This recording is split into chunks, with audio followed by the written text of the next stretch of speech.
احسان ابڑو کو نیب نے 2016 کے کروڑوں روپے کے کرپشن میں گرفتار کیا ہے۔ نیب آرڈیننس میں ترمیم کے بعد نیب احسان ابڑو کو گرفتار نہیں کر سکتی تھی۔ نیب ذرائع کے مطابق ڈسٹرکٹ اکاؤنٹس افسر کے 2 افسران، محکمہ جنگلات کے 2 افسر اور 2 ایجنٹس کو بھی گرفتار کیا گیا ہے۔ تمام گرفتاریاں پینشن فنڈز میں کروڑوں روپے کی کرپشن سے متعلق ہیں۔ نیب کا کہنا ہے کہ گرفتار افراد میں حیدرآباد ڈسٹرکٹ اکاؤنٹ آفس کے اکاؤنٹنٹ احسان ابڑو، محکمہ جنگلات کے 2 افسران انور بلوچ، نصر اللہ بلوچ اور ڈسٹرکٹ اکاؤنٹس آفس کے 2 ایجنٹس فاروق اعظم اور قربان شاہ شامل ہیں۔ نیب کراچی نے پینشن فراڈ کیس میں حیدرآباد ڈسٹرکٹ اکاؤنٹس افسر سے تفصیلات بھی طلب کر لی ہیں۔ اب یہ جو 6 ملزمان کو گرفتار کیا گیا ہے، یہ تمام آفیشلز ہیں۔ کس کے؟ سندھ حکومت کے۔ یہ سندھ حکومت کے ہی لوگ ہیں، سندھ حکومت کے آفیشلز ہیں جن کو گرفتار کیا گیا ہے، اور ان گرفتاریوں کے بعد اب ان کو ریمانڈ پہ دے دیا گیا ہے۔ الٹیمیٹ ان کے خلاف مقدمات ختم ہو جائیں گے، چونکہ اس وقت مسلم لیگ نون اور پاکستان پیپلز پارٹی ایک پیج پر ہیں، اور مسلم لیگ نون اور پاکستان پیپلز پارٹی کے خلاف کوئی کیس چل نہیں سکتا۔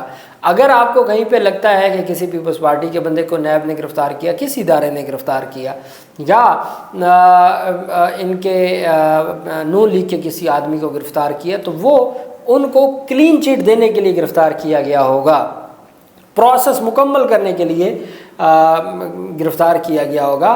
وہ کسی احتساب کے لیے نہیں گرفتار کیا جا سکتا، چونکہ ایک پیج پر ہے نا۔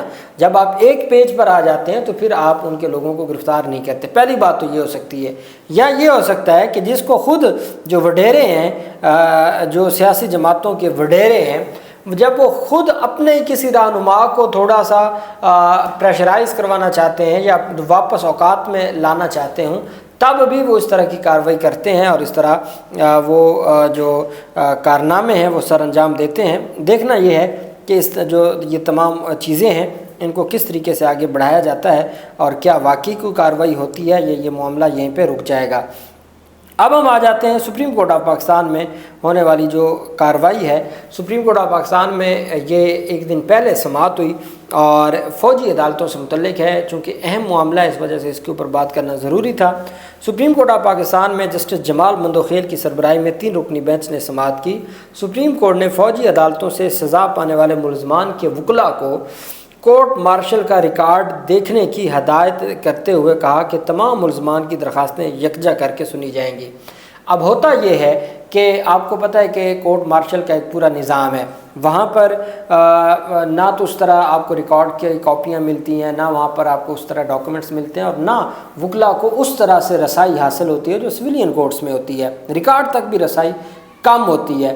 آپ کو یاد ہوگا ایک جسٹس بابر ستار صاحب نے نیوی کے کچھ ملازمین کے اوپر کو مقدمہ تھا، اور سزائے موت کے وہ ملزمان تھے، ان کی سزائے موت پر عمل درآمد سے روکا ہوا ہے کہ بھئی جب ان کو ریکارڈ ہی نہیں دکھایا گیا، ان کو ان کا الزام کا ہی نہیں پتہ، تو آپ ان کو کیسے سزا دے سکتے ہیں؟ تو یہی کیس تھا جسٹس مندوخیل صاحب کی سربراہی میں بینچ میں۔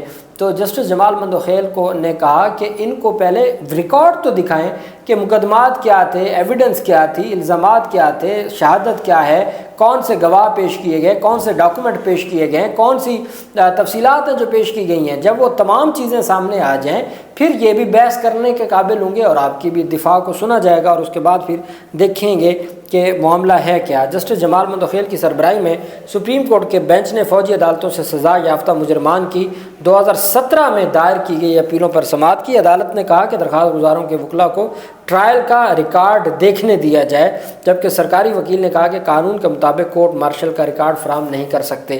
جسٹس جمال مندوخیل نے کہا کہ ریکارڈ دیکھے بغیر کیسے کوئی وکیل مقدمہ لڑ سکتا ہے، مقدمہ لڑا ہی نہیں جا سکتا بغیر ریکارڈ دیکھے۔ انہوں نے کہا کہ لہٰذا درخواست گزاروں کے وکلاء کو ریکارڈ دیکھیں اور نوٹس لینے دیں۔ جسٹس جمال مندوخیل نے کہا کہ فوجی عدالتوں سے سزا یافتہ مجرمان کے تمام مقدمات کو یکجا کر کے سماعت کریں گے، اور درخواستوں پر سماعت جلد کی جائے گی۔ سپریم کورٹ میں فوجی عدالتوں کے فیصلوں کے خلاف اپیلیں ضیاء الحق، محمد عمران، حافظ عثمان، حیدر اور نذیر احمد نے دائر کی ہیں۔ فوجی عدالت نے درخواست گزاروں کو فورسز پر حملے کے جرم میں سزائے موت سنائی تھی۔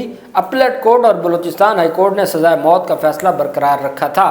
یہ دہشت گرد جنہوں نے اداروں پر حملہ کیا، ان کی ضمانت کی، ان کی سزا کے خلاف اپیلیں ہیں۔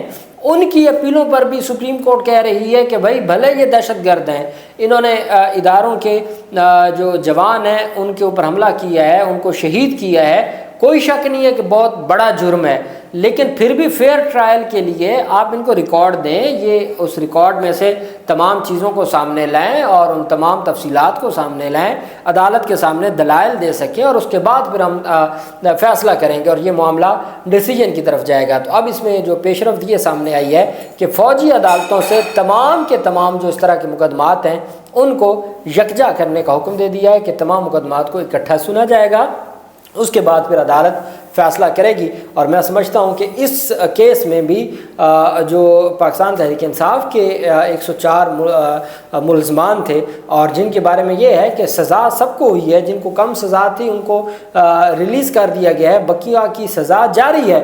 اب عدالت 2 سال کے بعد 9 مئی کو اگر کوئی لوگ گرفتار ہوئے اور آپ ستمبر گزر گیا تو ستمبر آج 14 ہے اور آدھا ستمبر گزر گیا اور ابھی تک یہ معاملہ زیر التوا ہے، تو پھر ان لوگوں کو تو وہ سزا اگر 3 سال، چونکہ اٹارنی جنرل آف پاکستان نے کہا تھا میکسیمم 3 سال ہے، تو وہ تو اس حساب سے سزا مکمل کر چکے ہوں گے۔ تو اس وجہ سے سپریم کورٹ آف پاکستان کو یہ دیکھنا ہوگا کہ پاکستان تحریک انصاف کے جو کارکنان ملٹری کسٹڈی میں ہیں ان کے جو کیسز ہیں ان کو میرٹ کے اوپر وفاقی حکومت کی اپیلوں کو جلد ڈیسائیڈ کرنا ہوگا۔ اللہ پاک پاکستان کا حامی و ناصر ہو۔